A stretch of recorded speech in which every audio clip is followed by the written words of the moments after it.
Hello friends, vision education channel में आप सबका स्वागत है।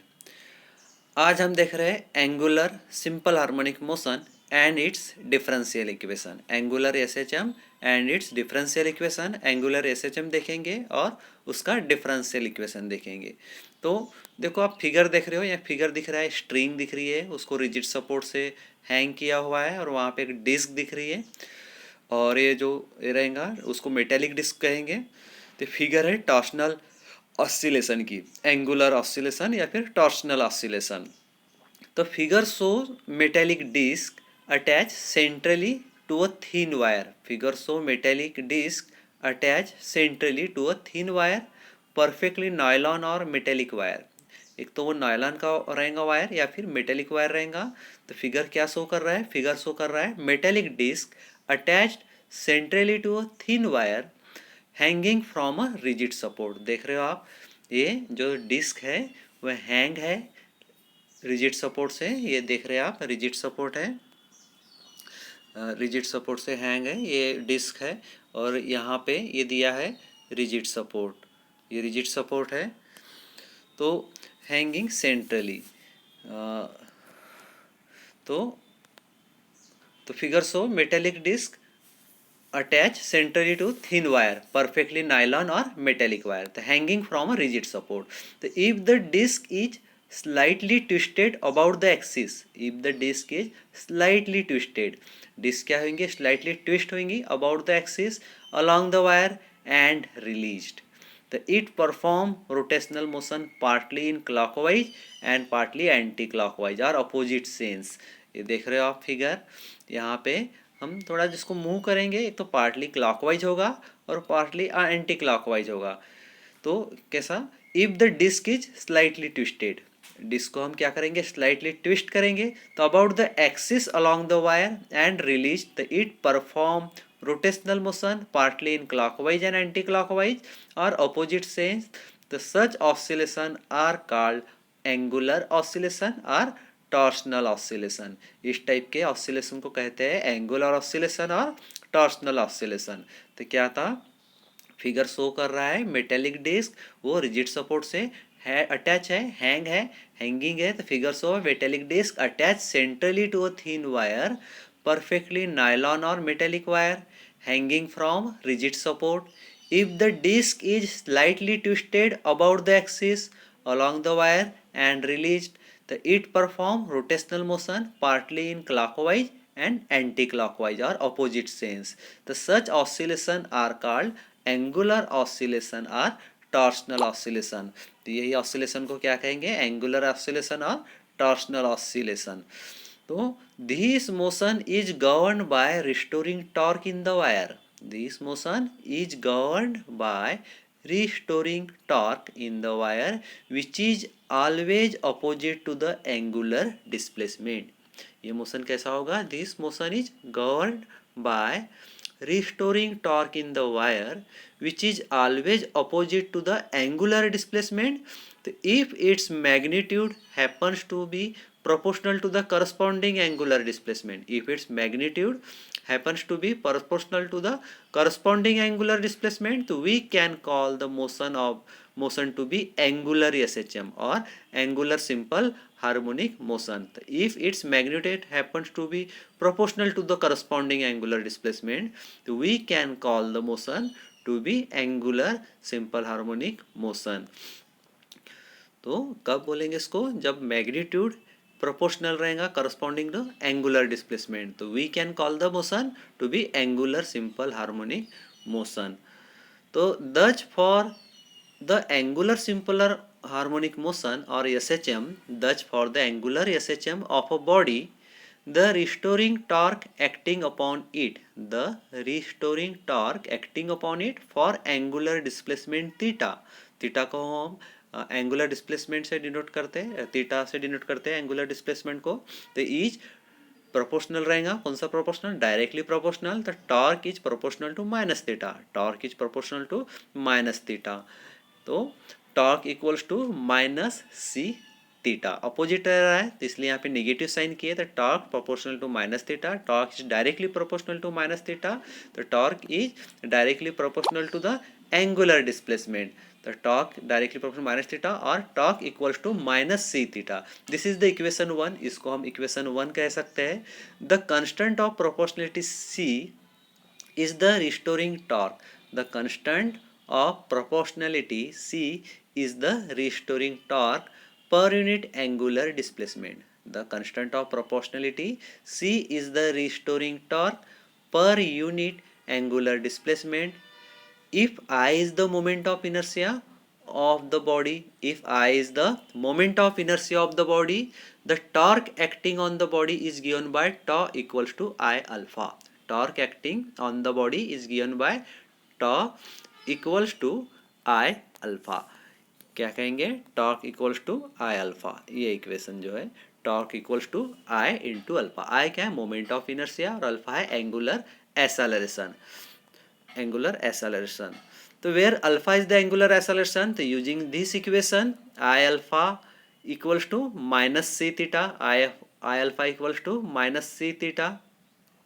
तो देख रहे हैं आप, टॉर्क इक्वल्स टू इक्वेशन 1 में क्या था, माइनस सी थीटा, और इधर रिलेशन है torque equals to I into alpha, means moment of inertia into angular acceleration, दोनों टॉर्क है। अब दोनों टॉर्क को हम इक्वेट कर सकते हैं, तो यहाँ पे I alpha equals to minus C theta, तो therefore I into D two theta by D T square plus C theta equals to 0। ये I alpha minus C theta equals to के इधर चल जाएगा, मतलब राइट हैंड साइड से left hand side में आ जाएगा, तो ये क्या हो जाएगा प्लस सी थीटा, तो I alpha plus C theta equals to 0। तो therefore I D two theta by D T square, D two theta by D T square plus C theta equals to 0, equation 2 देख रहे हैं। अब यहाँ पे alpha, alpha क्या है, angular acceleration.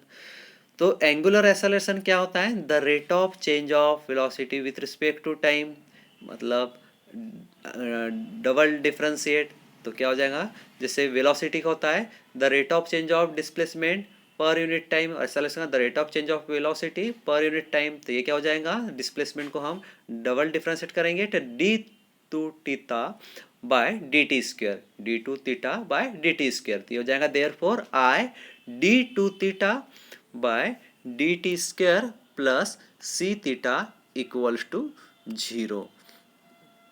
तो ये बन जाएगा therefore I D two theta by D T square, D two theta by D T square कैसे मिला हमको, ये मिला है अल्फा से, किससे, एंगुलर एक्सेलरेशन से। तो एंगुलर एक्सेलरेशन क्या है, अल्फा क्या था, the rate of change of velocity per unit time, तो और वेलोसिटी क्या होता है, the rate of change of displacement per unit time, तो एंगुलर एक्सेलरेशन क्या हो जाएगा, डबल डिफरेंशिएट होगा, तो therefore I into D two theta by D T square plus C theta equals to 0। This is the equation 2। तो equation 1 था tau equals to minus C theta, equation 2 I बोले तो moment of inertia into D two theta by D T square plus C theta equals to 0। This is the differential equation for the angular simple harmonic motion.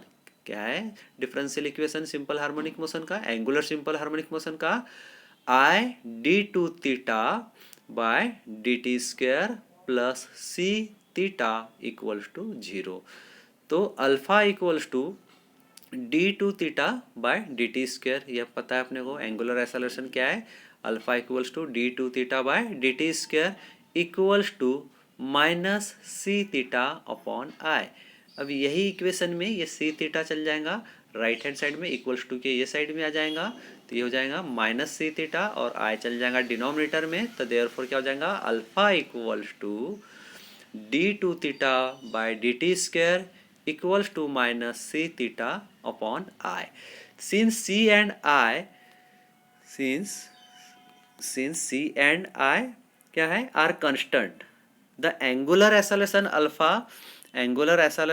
alpha is directly proportional to theta.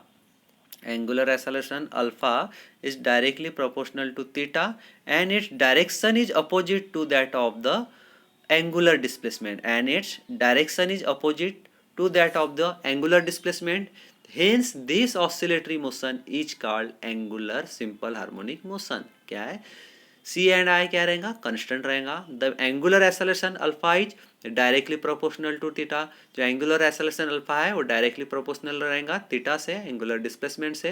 And its direction is opposite to that of the angular displacement. Hence this oscillatory motion is called angular simple harmonic motion. इसलिए इसको क्या बोलते हैं, angular simple harmonic motion.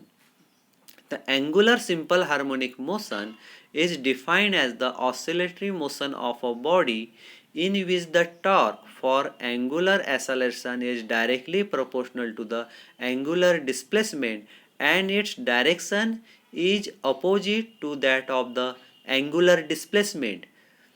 क्या है statement, angular SHM is defined as the oscillatory motion of a body in which the torque for angular acceleration is directly proportional to the angular displacement and its direction is opposite to that of angular displacement.